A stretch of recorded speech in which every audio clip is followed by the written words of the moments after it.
నమస్తే, this is Sourya. పెద్ద movie గురించి ఎంత ఈగర్ గా వెయిట్ చేస్తూ ఉన్నామో అది అలా వెనక్కి వెళ్తూనే ఉంది. రిలీజ్ కోసము అసలు ఫ్యాన్సే కాదు ప్రతి ఒక్కరు కూడా వెయిట్ చేస్తున్నారు. ఎందుకంటే దానికి సంబంధించిన ఆ సాంగ్స్ గానీ ఇవన్నీ కూడాను అసలు కంప్లీట్లీ ఒక గూస్ బంప్స్ తెప్పించినాయి. సినిమా ఎంత తొందరగా రిలీజ్ అవుద్ది, ఎప్పుడు చూద్దామా అని.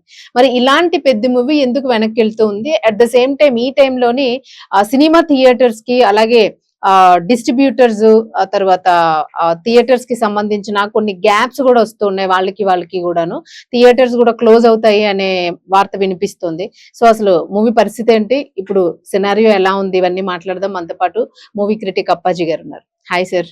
హాయ్ సౌర్య. సార్, ఎప్పుడు పెద్ద మూవీ ఎప్పుడు వస్తుంది అని వెయిట్ చేసి రేపే రిలీజ్ అనే టైంకి ఏదో ఒక సెన్సేషన్ న్యూస్ వినాల్సి వస్తుంది. కాదు అంటే ఫైనల్ గా ఇంకా June 4th లాక్ చేశారు. అంటే విడుదలకు సంబంధించి విడుదల తేదీకి సంబంధించి ఎటువంటి గందరగోళం అది లేదు. June 4వ తారీఖున ప్రపంచవ్యాప్తంగా విడుదలవుతుంది. దాని గురించి అసలు ఇదేం లేదు. కాకపోతే ఇప్పుడు ఈ థియేటర్ ఎగ్జిబిటర్స్ వర్సెస్ ప్రొడ్యూసర్స్ కి ఈ మధ్య చిన్న ఇది మొదలైంది. అది సాల్వ్ అయిపోద్ది. అది పెద్ద విడుదలని ప్రభావితం చేస్తుందని చెప్పి మనం అసలు అనుకోవడానికి ఏం లేదు. కాకపోతే ఏంటంటే చిన్న సినిమాలు వచ్చినప్పుడు కాకుండా పెద్ద సినిమా అయితే అందరి దృష్టి ఉంటది.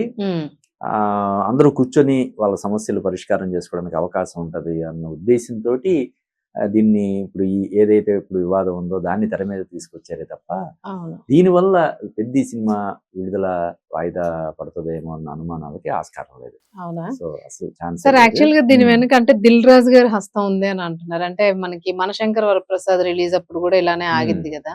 సో దిల్ రాజు గారికి దీనికి ఏం లేదు అంటే కాదు, దిల్ రాజు హస్తం ఉండడానికి అసలు అవకాశం లేదు.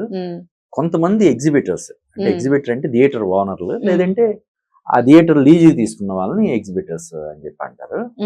సో ఆ ఎగ్జిబిటర్స్ ఏమంటారంటే మాకు పర్సంటేజ్ సిస్టమ్ కావాలి సినిమాలు ఆడడానికి. అంటే పెద్ద సినిమాలకు కూడా మేము పర్సంటేజ్ అయితేనే మేము ఆడతాము, లేకపోతే అంటే పెద్ద సినిమాల ద్వారా కొంత ఏమైనా సంపాదించుకోగలిగితే మిగతా రోజుల్లో చిన్న సినిమాలు ఆడడానికి కూడా మాకు వెసులుబాటు ఉంటది, మాకు అనుకూలిస్తుంది. కానీ చిన్న సినిమాలకేమో మేము పర్సంటేజ్, పెద్ద సినిమాలకేమో రెంటల్ బేసిస్ మీద చేస్తే మాకు వర్కౌట్ అవుతుంది అని చెప్పేది వాళ్ళ వాదన. అలా కాదు, పెద్ద సినిమాలకి భారీ బడ్జెట్ తో మేము తీస్తాం కాబట్టి మొదటి వారమే క్రేజ్ ఉంటది కాబట్టి మొదటి వారం మీకు పర్సంటేజ్ ఇవ్వడానికి వీలు కాని పరిస్థితులు ఉన్నాయని చెప్పి వీళ్ళ వాదన ఉంది. వీళ్ళిద్దరూ కూర్చొని 2-3 రోజుల్లో కూర్చొని అది అంటే పర్సంటేజ్ ఎంత ఏంటనే విధి విధానాల గురించి ఒక అంగీకారానికి రావడం, సమస్య పరిష్కారం అయిపోవడం జరుగుతుంది. ఇంకా ఈ వివాదంలో దిల్ రాజు పాత్ర అనేది ఏమీ లేదని నేను అనుకుంటున్నా. కాకపోతే ఏంటంటే ఆయన నిర్మాతగా మాత్రమే కాకుండా ఆయన నిర్మాత, ఎగ్జిబిటరు, డిస్ట్రిబ్యూటర్ ఇలాగ రకరకాల పాత్రలు ఆయన ఉన్నాయి. వీటన్నిటికంటే తెలంగాణ ఫిల్మ్ డెవలప్మెంట్ కార్పొరేషన్ కి ఆయన చైర్మన్ గా ఉన్నాడు. కాబట్టి ఆ విధంగా కూడా ప్రభుత్వం తరపు ఒక కీలకమైనటువంటి పదవిలో ఉన్నటువంటి వ్యక్తిగా కూడా ఈ సమస్యని పరిష్కారం చేసే బాధ్యత ఆయన మీద ఉంది.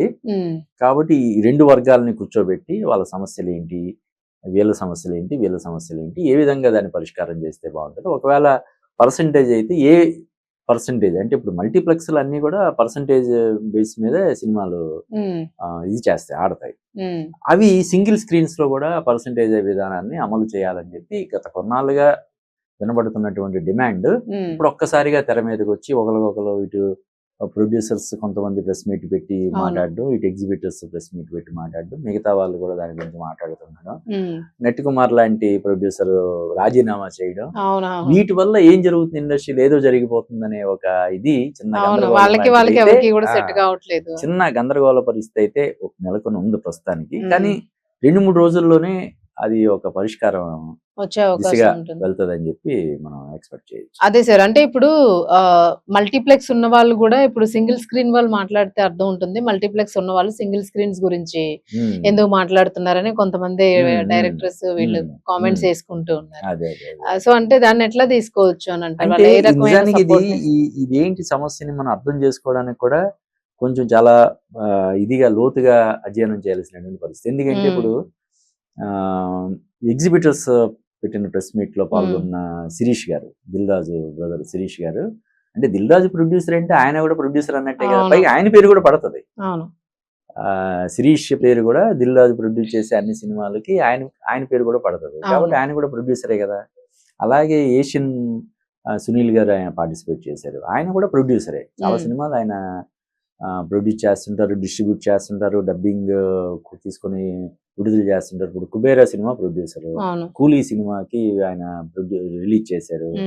ఇలాగా చాలా సినిమాల్లో ఆయన ఇది ఇన్వాల్వ్మెంట్ ఉంటుంది. ఫైనాన్స్ చేస్తుంటారు, డిస్ట్రిబ్యూట్ చేస్తుంటారు, ఎగ్జిబిటర్ గా ఉంటారు, ప్రొడ్యూస్ చేస్తుంటారు. ఇలాగా అలాగే ఇప్పుడు ప్రొడ్యూసర్స్ లో వాళ్ళు పెట్టిన ప్రెస్ మీట్ లో పాల్గొన్నటువంటి మైత్రి రవి గారు, ఆయన ప్రొడ్యూసర్ ప్లస్ ఇప్పుడు డిస్ట్రిబ్యూషన్ లో కూడా ఉన్నారు. అలాగే సూర్యదేవర నాగవంశీ, ఆయన ప్రొడ్యూసర్, కొన్ని సినిమాలను ఆయన డిస్ట్రిబ్యూషన్ కూడా చేస్తుంటారు. ఇప్పుడు వార్ 2 సినిమాని ఆయన డిస్ట్రిబ్యూట్ చేశాడు. ఇలాగా కొంచెం అంటే ఒక సున్నితమైనటువంటి అంశం ఇది. ఎందుకని వీళ్ళు ఒకరి మీద ఒకరు ప్రెస్ మీట్లు పెట్టుకొని ఇలాగా ఒకరి మీద ఒకరు ఆరోపణలు చేసుకుంటున్నారు అనేది ఎందుకు దారి తీసింది, ఎటువంటి పరిస్థితుల వల్ల ఇటువంటిది వచ్చింది అనేది కొంచెం మనం క్లారిటీ రావాల్సిన ఇది ఉంది.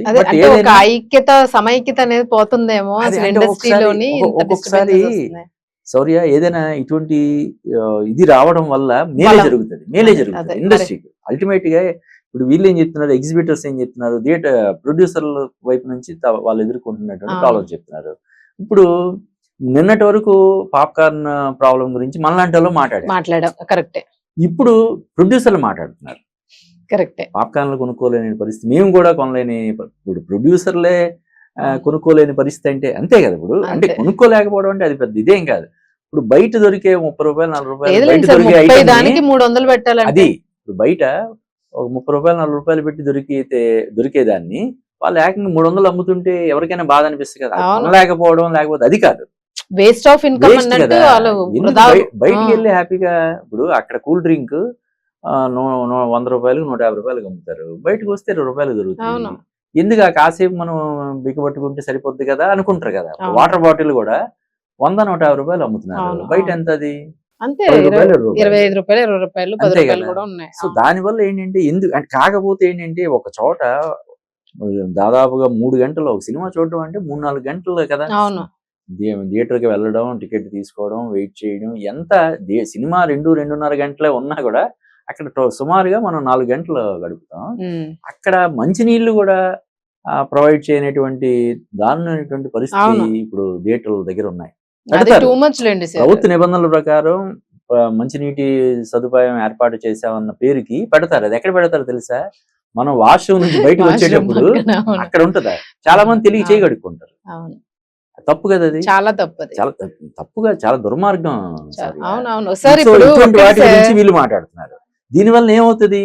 అవును, ఇప్పుడు ఒకటి సార్, ఇప్పుడు అంటే వ్యూవర్ లేకుండాను సినిమాని చూసేవాడు ప్రేక్షకుడు లేకుండా సినిమా అనేది ఉండదు. అంతే కదా ఎగ్జాక్ట్లీ. అది బ్లంట్ గా అందరికి తెలుసు, దేవుళ్ళు అనేది అందుకే కదా. లేకపోతే మీరు సినిమా తీసి ఉపయోగం ఏముంది సార్, ఎవరి కోసం తీస్తారు? సో మీకు థియేటర్ ప్రేక్షకులు రావాలి అని అనుకుంటే వాళ్ళకి కావాల్సినట్టుగా, అంటే ఇంత ముందు చూడండి గతంలోనే తినడానికి పిల్లలకి 2 సంచులు వేసి ఏవో పట్టుకుని వెళ్ళి కూర్చునే వాళ్ళం. తప్పేం కాదు. మొన్న 80-90ల వరకు అదే జరిగింది. మిలీనియం ఇయర్ వచ్చే వరకు అదే నడిచింది. సో ఇప్పుడు కనీసం టాబ్లెట్ వేసుకోవడానికి మాకు వాటర్ ఉండాలి అని మన హాట్ వాటర్ పట్టుకెళ్ళినా కూడా వాటర్ బాటిల్ తీసి పక్కన పెట్టేస్తున్నారు. అది ఎట్లా వాళ్ళకి రైట్ ఉంటది? అది చాలా టూ మచ్. సెక్యూరిటీ రీజన్స్, వాళ్ళ బిజినెస్ ప్రాస్పెక్టివ్ లో వాళ్ళు ఆలోచిస్తున్నారు తప్ప ప్రేక్షకుడిని లాస్ అవుతున్నామని వాళ్ళు ఆలోచించలేకపోతున్నారు. నిజంగానే అంతే కదా. ఇప్పుడు ఐబొమ్మ రవి లాంటి వాళ్ళు ఎందుకు పుట్టుకొచ్చారు చెప్పండి, సీరియస్లీ.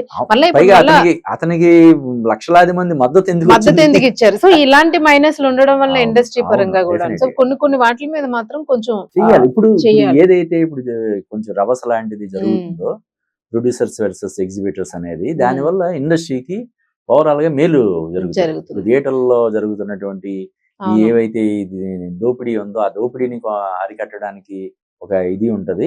ఇప్పుడు ఏమవుతుందంటే వీళ్ళిద్దరూ ఇలా చేయడం వల్ల ప్రభుత్వం కూడా రంగంలోకి దిగాల్సి వస్తుంది.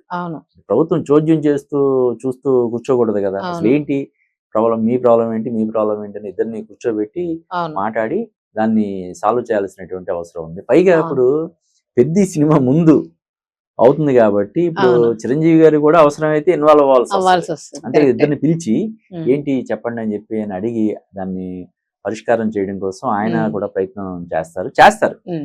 ప్రయత్నం కాదు, ఆటోమేటిక్ గా అయిపోద్ది, చేయాల్సి వస్తుందా? సాల్వ్ అయిపోద్ది. ఉమ్. కాకపోతే ఏంటంటే ఒక టీ కప్పులో తుఫాన్ అంటాం కదా, అంతే, అలాగా ఇప్పుడు, అలాంటిది. అలాంటిది. రైట్, చూద్దాం సార్. మొత్తానికి ఏదైనా థియేటర్స్ ఆగకుండా సినిమా మంచిగా రిలీజ్ అయిపోయి అందరూ ఒక అండర్స్టాండింగ్ వచ్చి అంతే సినీ ఇండస్ట్రీ కలకల్లాడాలని అందరూ అంతే కదా. కోరుకుంటారు. నిర్మాత లేకపోతే థియేటర్ ఆ. లేదు, థియేటర్ లేకపోతే నిర్మాతలు అంతే, ఎవరు లేరు. ఎవరు లేరు, థియేటర్ అందరికి ఇంటర్ లేకపోతే కనెక్షన్ అంతే. హీరోలు లేరు, డైరెక్టర్ లేరు, ప్రొడ్యూసర్ లేరు, ఎవరు లేరు కదా. అవును. సో థియేటర్లను బతికించుకోవడం, ఎగ్జిబిటర్లని బాధ్యత వీళ్ళకి కూడా ఉంటుంది. బ్రతికించుకోవడం అనే బాధ్యత ఉమ్. వీళ్ళకి ఉంటుంది. అలాగే నిర్మాతని బ్రతికించుకోవాల్సినటువంటి బాధ్యత కూడా వీళ్ళకి, వీళ్ళకి ఉంటుంది. ఎగ్జిబిటర్స్ ఉంటుంది. అంతే. కాబట్టి ఈ ఇద్దరు ఒక చైన్ అది, చెప్పాలంటే ఒక ఇంటర్లింక్ సిస్టమ్ భార్యాభర్తల అంతే. సంబంధం లాంటిది ఇది. అవును. దాన్ని జాగ్రత్తగా చిన్న చిన్న హ్యాండిల్ చేయాలి. విభేదాలు, చిన్న చిన్న సమస్యలు ఏమైనా ఉంటే ఉమ్. వాటిని పరిష్కారం చేసుకొని ముందుకు వెళ్లాల్సినటువంటి అవసరం ఉందని నేను చెప్పాను. Right sir, thank you sir. Thank you sir.